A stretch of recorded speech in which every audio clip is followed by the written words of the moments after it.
Estamos de volta com o segundo bloco do programa Segurança e Cidadania. Antes de continuarmos nossa conversa com o professor Renato Zerbini, gostaria de mostrar para vocês a primeira edição da revista do Conselho Nacional dos Comandantes Gerais dos Corpos de Bombeiros e Polícias Militares do Brasil. Professor, o CNCG gostaria de presentear o senhor com essa revista e tem algumas matérias aí relacionadas com os direitos humanos, com a atividade policial, com a atividade de bombeiros.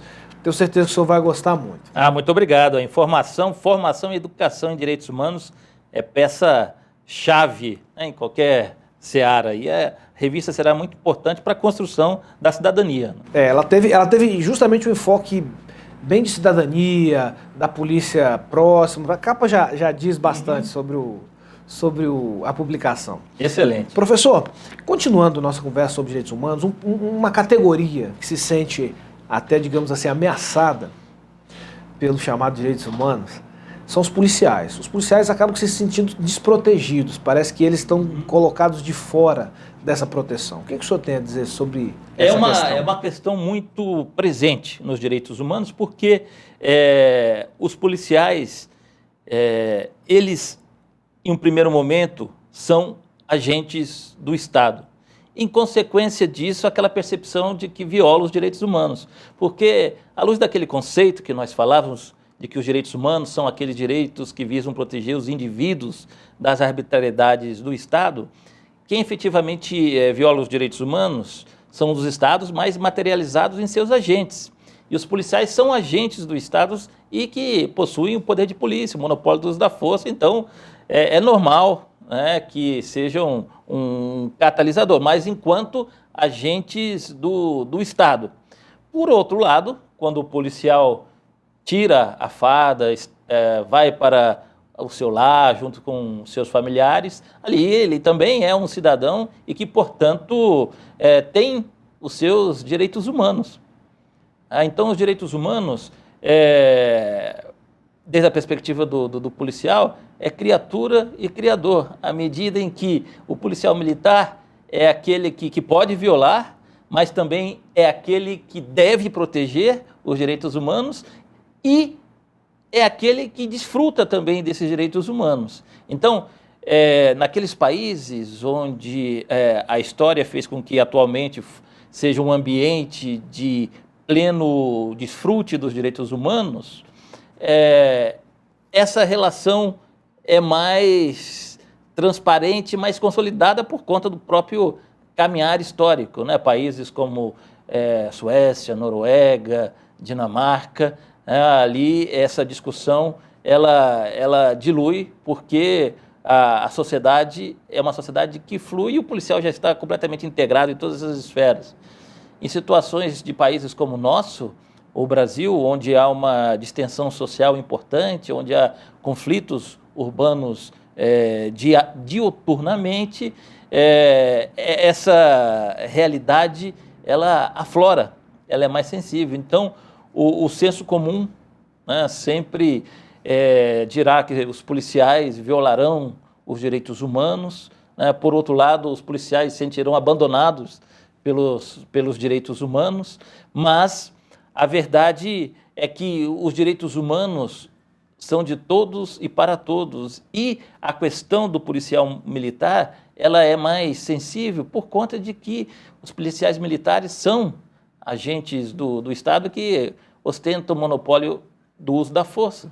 Ou seja, no desenrolar da atividade, no exercício da atividade, quando alguma falta, alguma ilegalidade é cometida por parte do policial, ele acaba violando o direito humano de um cidadão. De um cidadão, mesmo sem querer, né? Muitas vezes... Mesmo que ele não esteja pensando... Exatamente. Por exemplo, uma grande manifestação popular, as coisas saem do controle, de repente um policial dá um tiro, e esse tiro alveja alguém e mata. Então, quando esse caso chega a uma jurisdição internacional, uma corte internacional, ali será o Estado brasileiro quem violou os direitos humanos, e não o policial militar. Internamente, será o policial militar, desde a perspectiva do Estado, vendo. Mas desde a perspectiva das cortes internacionais de direitos humanos, será o Estado brasileiro. Porque foi um agente do Estado brasileiro. Porque foi um agente do Estado brasileiro. E essa é a perspectiva. Por isso que quando nós chamamos as 3 vertentes da proteção internacional da pessoa humana, conflitos armados, direitos humanos, direitos dos refugiados, nos conflitos armados serão os oficiais das 3 forças, Exército, Marinha e Aeronáutica, aqueles que terão o monopólio do uso da força, e, portanto, serão eles os responsáveis por velar pelos direitos humanos. No caso dos direitos humanos, os policiais militares, civis, carregam consigo essa importância de serem agentes com monopólio do uso da força. Portanto, qualquer ato deles que saia 1 milímetro das regras poderá ensejar a responsabilidade internacional do Estado. E grande parte de todo o senso comum que gira em torno da questão das polícias e dos direitos humanos advém dessa realidade, né, de que os policiais são agentes do Estado. Uma outra questão que eu fico me perguntando, no caso do Rio de Janeiro, por exemplo, que é uma cidade que se encontra no nível de violência fora do esquadro, não há comparativo no mundo, talvez, só em locais com guerra declarada. Numa situação daquela, é possível dizer que estamos falando de conflito armado já? No caso dos conflitos armados, nós precisamos de algumas características para patentear as situações de cenários de conflito, de guerra. E o caso do Rio de Janeiro não se aplica a esses conceitos. Por quê? Porque, por exemplo, no Morro, numa disputa de terreno pelos narcotraficantes, um dá o tiro no outro, então quem vai ser o dono do morro vai ser quem matou. Não há uma regra clara. Para se caracterizar um conflito armado internacional ou não internacional, é preciso haver uma cadeia de mando correta. Uma cadeia hierárquica. Uma cadeia hierárquica, como no caso da Colômbia, da década dos 80, dos 90, que ali se caracterizava um conflito armado não internacional, que é diferente do estado do Rio de Janeiro, cuja característica é de crimes comuns, de bandidagem. No caso da Colômbia, ali nós tínhamos uma pluralidade de atores. Nós tínhamos as Forças Armadas Regulares, nós tínhamos as FARC, as ALC, né, os paramilitares, todos esses eram atores do conflito armado não internacional colombiano. E ali se podia, inclusive, aplicar os convênios de Genebra, os 4 grandes convênios de Genebra de 49, que regulam o direito dos conflitos armados. Já no caso do Rio de Janeiro, nós temos ali uma bandidagem comum. Então, é o Estado brasileiro quem deve fazer frente àquela situação de violência, de insegurança cidadã, no caso do Rio de Janeiro. Então, pela normativa internacional, o caso do Rio de Janeiro não se qualifica como um conflito armado não internacional ou conflito interno. Ainda não é uma guerra. Ainda não é uma guerra. Oficialmente não é uma guerra. Oficialmente ainda não é uma guerra, né? As pessoas tendem a chamar de guerra, né? Porque, com razão, ficam muito assustadas com tudo aquilo que as envolve, né?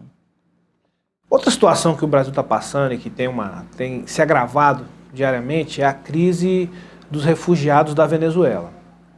Eles têm passado, né, nas nossas fronteiras, os milhares todos os dias, provocando uma pressão nas cidades que têm recebido e gerando uma crise de direitos humanos.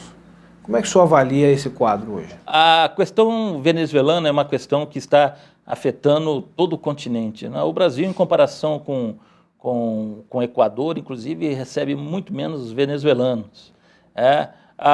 Os venezuelanos, até então, em um primeiro momento, eles são imigrantes, né, que, à luz do chamado direito humano à migração, vêm para o Brasil em busca de melhores condições, porque não estão satisfeitos com o cenário econômico e político da Venezuela. Eventualmente, alguns podem ser reconhecidos como refugiados se seus casos específicos se encaixarem naqueles 5 causais clássicos da condição de refugiados, né? Porque os refugiados são aqueles que ostentam um fundado temor de perseguição por conta de seu país de origem, seu Estado, e entra a figura do Estado de novo, como nos direitos humanos, né?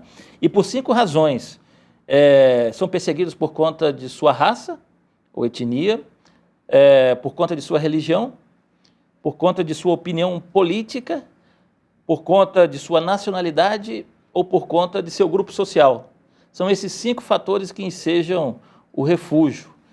Então, note que nos casos onde as pessoas saem de seus países para buscar uma melhor condição de vida, que seria aquela migração econômica, ali seria um direito humano a migrar, que é diferente do direito do refúgio. Ou se as pessoas deixam seus países por conta de uma catástrofe ambiental, como foi o caso dos haitianos, que começaram a vir ao Brasil a partir dos terremotos de janeiro de 2010 no Haiti. Esses haitianos, eles não foram reconhecidos como refugiados, por exemplo, mas tiveram um visto complementário de proteção aqui no Brasil, que é diferente do refúgio. Então, por isso que nós chamamos as 3 vertentes da proteção internacional: direitos humanos, direitos refugiados e direitos dos conflitos armados. Então, hoje em dia, o caso venezuelano é muito interessante porque também caracteriza aquilo que chamamos de fluxo migratório misto. No primeiro momento vem aquela grande onda, e no meio dessa onda migratória podem haver ali potenciais refugiados, mas também migrantes econômicos, né? Migrantes de todo tipo. Esses são fenômenos que vêm abarrotando e cujas estratégias adotadas pelos Estados devem obedecer à dinâmica da cooperação internacional. Os Estados devem cooperar entre si para resolver a situação. O caso dos venezuelanos afeta toda aqui o Cone Sul. No caso internamente do Brasil, a política pública de internalização, que vem se tentando fazer, eu acho que é acertada. Outra questão acertada é de não fechar as fronteiras, porque o fechamento de fronteiras, sim, viola as normas internacionais de direitos humanos, de direito dos refugiados e também a própria Constituição Federal Brasileira. Professor, eu agradeço pelos esclarecimentos do senhor, por essa desmistificação dos direitos humanos, e na semana que vem a gente volta com mais um programa Segurança e Cidadania. Muito obrigado, até a próxima.